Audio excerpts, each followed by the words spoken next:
Dans cette vidéo, je vais vous donner mon avis sur la surjetteuse Brother 1334D. Alors, c'est une surjetteuse dont on entend beaucoup parler sur le net et qui fait beaucoup d'ombre à sa rivale, la surjetteuse de chez Lidl. Et c'est aussi une surjetteuse sur laquelle il existe énormément d'avis positifs. Donc j'ai décidé de faire cette vidéo pour vous donner mon avis après une utilisation d'1 an environ. Alors je commence tout de suite par ses fonctions principales. C'est une surjetteuse qui dispose de 2 aiguilles. Si vous regardez cette vidéo, c'est que vous avez le projet d'acheter une surjetteuse prochainement. Et il faut que vous fassiez attention avant votre achat concernant le nombre d'aiguilles dont dispose la surjetteuse qui vous intéresse. Ici, nous avons un modèle qui dispose de 2 aiguilles. Donc, il existe des machines avec 2 aiguilles et des machines avec une seule aiguille.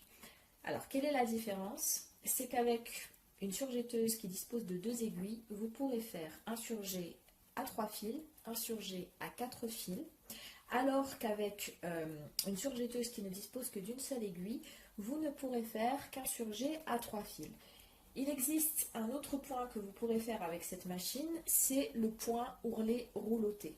Donc l'ourlet rouloté, qu'est-ce que c'est? C'est tout simplement un point de surjet qu'on va faire notamment pour surjeter les foulards. Et ça va nous donner un point de surjet vraiment très discret car il est beaucoup moins large que les autres points de surjet. Donc pour résumer, avec cette machine, vous pourrez faire un point de surjet à 3 fils, un point de surjet à 4 fils et le point ourlet rouloté. Là, j'ai tourné la machine afin que vous puissiez voir les différents boutons dont elle dispose sur le côté. Alors, vous pourrez régler avec cette machine la longueur et la largeur de votre point. Sachez que pour la longueur, vous pourrez régler la longueur entre 2 et 4 mm. Et pour la largeur, vous pourrez régler entre 5 et 7 mm.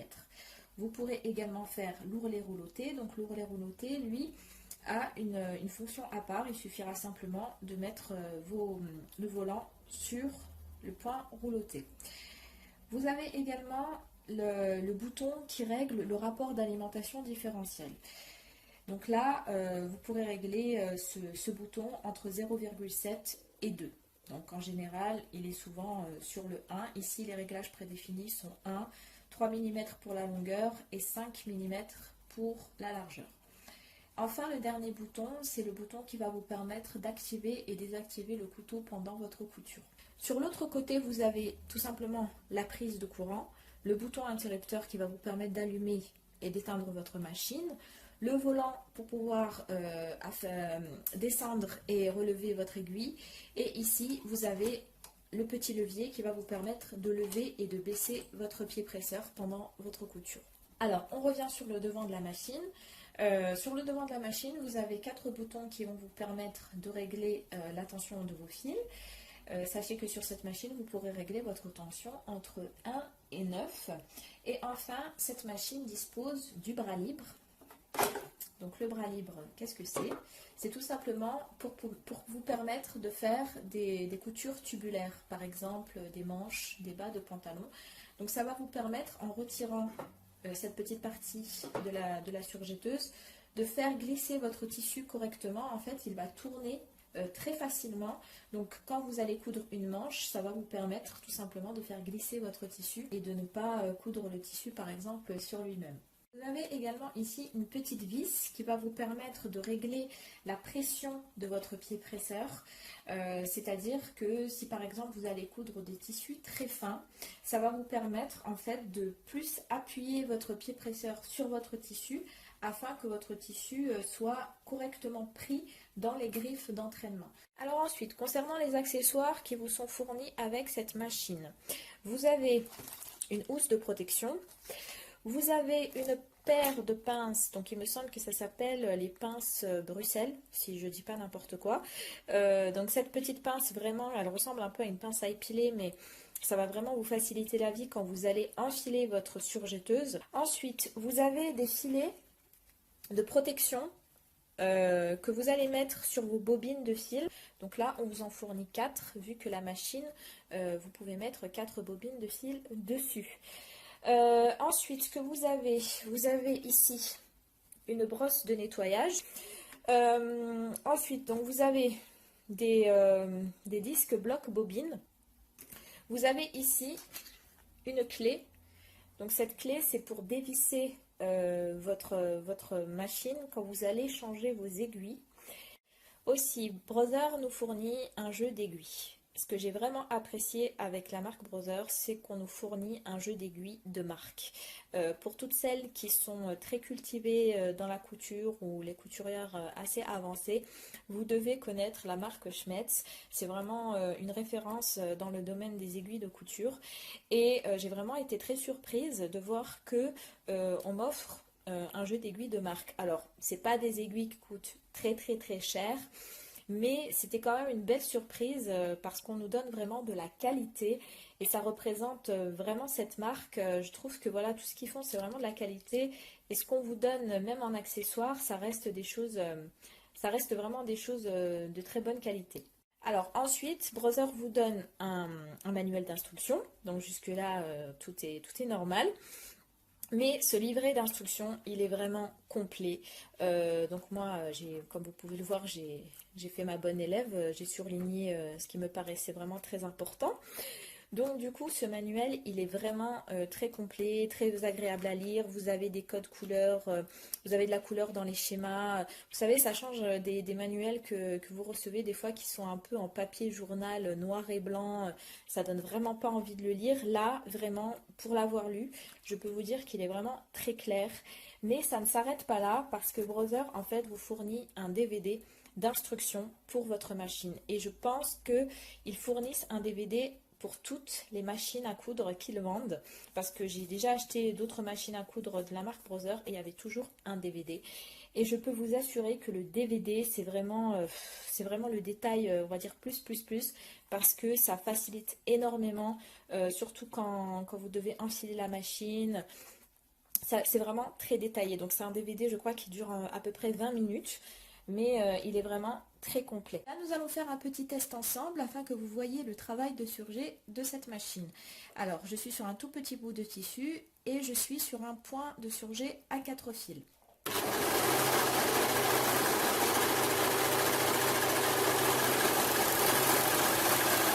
Donc voilà le résultat, vous avez un point de surjet qui est très facile à faire et qui est vraiment très net. On va passer au vif du sujet, c'est-à-dire qu'est-ce que je pense concrètement de cette surjetteuse. Alors, je vais déjà vous donner mes points positifs et ensuite les points négatifs. Concernant le premier point positif, c'est son enfilage. Vraiment, cette machine a un enfilage très simple et assez intuitif. Je sais que généralement on est un petit peu comment dire, on a un petit peu peur de l'enfilage de la surjetteuse. Moi je sais que c'est quelque chose qui me faisait vraiment peur au début. À dire vrai, j'ai vraiment mis du temps avant de me décider à enfiler ma surjetteuse. Parce que sachez que quand vous achetez cette surjetteuse, elle est livrée déjà enfilée. Donc vous n'aurez plus qu'à attacher en fait vos fils de bobine afin de pouvoir surjeter. Donc vous pouvez ne pas l'enfiler directement si vous n'avez pas désenfilé la machine. Mais croyez-moi que l'enfilage sur cette machine est vraiment très facile. Un point positif concernant cette surjetteuse, ça va être l'enfilage du boucleur inférieur. Sur cette machine, nous avons un petit levier que l'on va actionner vers la droite et qui va nous permettre de faire rentrer le fil de la surjetteuse très facilement. Donc on n'a qu'à le rentrer dans le levier, pousser le levier et vous avez le fil qui est directement entré dans la surjetteuse. Sur certaines machines, notamment la surjetteuse Lidl, vous n'avez pas ce levier. Du coup, vous êtes obligé de rentrer le fil par vous-même avec des pinces. Donc c'est assez difficile, je l'ai déjà fait. C'est assez fastidieux parce que vous devez vous-même essayer d'entrer le fil avec vos pinces. En plus, on ne voit pas directement là où le fil doit se mettre. Donc ça peut être vraiment, comme je vous disais, assez fastidieux pour entrer le fil correctement. Avec cette surjetteuse-là, on est vraiment facilité de ce côté-là grâce à ce petit levier. Concernant les autres points positifs, au niveau de son utilisation, honnêtement, je trouve qu'elle est très agréable à utiliser. C'est une machine vraiment, comme je disais tout à l'heure, qui est très intuitive. On a envie de surjeter. Clairement, avec cette machine, on a envie de surjeter. Elle est vraiment très agréable à utiliser. Alors, autre point positif, moi je l'ai acheté avec une garantie de 2 ans. Alors, vérifiez bien. Mais normalement, votre machine est garantie 2 ans, si je ne dis pas de bêtises. Et ce qui est bien, c'est que comme c'est une marque qui est reconnue, tous les accessoires que vous pouvez acheter universels devraient s'adapter. Et sachez aussi que les pièces de rechange de cette machine sont disponibles pendant 8 ans. Concernant le SAV Browser, en toute sincérité, jusqu'à maintenant, je n'ai pas eu besoin d'y avoir recours. Donc je ne peux pas vous donner d'avis sur le SAV. Par contre, ce que vous pouvez faire avant d'acheter cette machine, c'est de contacter directement le SAV, voir s'ils sont disponibles facilement, si vous arrivez à les joindre rapidement, et leur poser toutes les questions que vous avez envie de leur poser, juste pour voir si le SAV est de bonne qualité. Mais j'imagine que comme c'est une marque qui est assez reconnue, je pense qu'ils ont quand même un SAV assez compétent, mais ça, c'est un point à confirmer. Autre chose, concernant cette machine, elle repose sur des pieds ventouses. C'est-à-dire que quand vous allez la poser quelque part, elle va se fixer sur votre support de travail. Donc logiquement, elle devrait avoir une très bonne stabilité. Mais bon, c'est une surjetteuse, donc les surjetteuses vibrent énormément. Vous devez la mettre bien évidemment sur un plan de travail bien solide. Alors, le point négatif de cette machine, c'est qu'elle n'est pas livrée avec le bac à déchets. Alors, une surjetteuse crée énormément de déchets, c'est-à-dire que même si vous voulez surjeter un tout petit bout de tissu, vous allez avoir des bouts de tissu qui vont se mettre un peu partout, de la poussière de tissu vraiment à l'intérieur, donc il faut vraiment la nettoyer, je pense dès que vous l'utilisez, il faut la nettoyer. Et le bac devrait être là, et ce bac-là est censé récupérer toutes les chutes de tissu qui se coupent pendant notre couture. Donc là, on n'en a pas, et c'est vraiment dommage. Par contre, la bonne nouvelle, c'est que vous pouvez l'acheter séparément. Je crois que c'est dans les 20 euros, 18-20 euros pour pouvoir avoir un bac à déchets. Alors, un autre point négatif, c'est que je trouve, alors je ne sais pas si c'est sur mon modèle ou si c'est sur tous les modèles comme ça, je trouve que le bras libre s'enlève assez facilement en fait. Dès qu'on le touche, il s'en va, il part.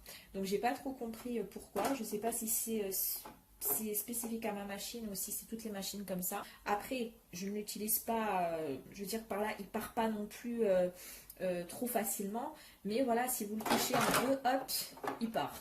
Alors aussi au niveau des pieds de surjetteuse, on vous en fournit qu'un. Bon, ça je pense pareil, c'est pour toutes les surjetteuses la même chose. C'est des pieds qui coûtent cher. Il faut compter minimum 20 euros pour pouvoir avoir d'autres pieds de surjet, parce que vous pouvez faire d'autres travaux de couture avec votre surjetteuse. Donc pour ça, il faut changer le pied. Et ça reste quand même un prix assez onéreux, mais je pense que ça c'est pareil, c'est pour toutes les surjetteuses la même chose. Un autre point négatif, c'est au niveau du DVD. Alors même s'il est très bien expliqué, c'est un DVD qui, j'ai l'impression qu'il date des années 90 en toute sincérité. Donc ça c'est un petit peu déstabilisant en fait. Quand vous regardez ça, en plus bon, c'est un DVD qui est en québécois. Alors j'ai rien du tout contre le québécois, mais c'est un peu...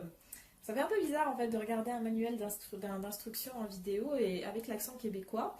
Donc heureusement qu'ils n'utilisent pas des termes québécois spécifiques, mais voilà, c'est juste un petit détail, on va dire. Donc les avis négatifs que je vous ai donnés, ça reste des avis négatifs, on va dire vraiment... bon, je trouve pas que ce soit des avis qui peuvent vous freiner dans l'achat de cette machine.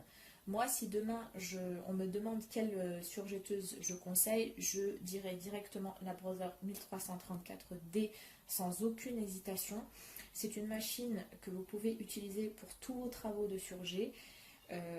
Après, si vous êtes une couturière professionnelle, je ne sais pas du tout si cette machine peut vous convenir. Ensuite, concernant le prix de cette machine, donc moi à l'époque cette machine valait 249 euros et je l'ai payée 206 euros avec une offre de réduction. À l'heure actuelle, elle fait 220 euros. Concernant son prix, je trouve que c'est un prix tout à fait correct, c'est un excellent rapport qualité-prix. N'oubliez pas que vous payez aussi une marque, la marque Brother est une marque réputée, donc je vous dirais Pour le prix, je n'ai absolument rien à dire. Vous pouvez avoir des surjeteuses moins chères, mais en toute sincérité, je ne connais pas leur travail. Donc je ne peux pas vous donner d'avis sur ça. Concernant le prix de cette machine, c'est tout à fait abordable. Et si vous voulez investir dans une machine d'entrée de gamme, parce que ça reste quand même une machine d'entrée de gamme, je trouve que c'est tout à fait correct. Donc voilà, j'ai terminé mon avis sur cette machine. J'espère que ça a pu vous aider et vous éclairer. Si vous avez d'autres questions, n'hésitez pas à me contacter, je vous répondrai dans les plus brefs délais. En attendant, écoutez, je vous souhaite d'agréables coutures et je vous dis à très très bientôt.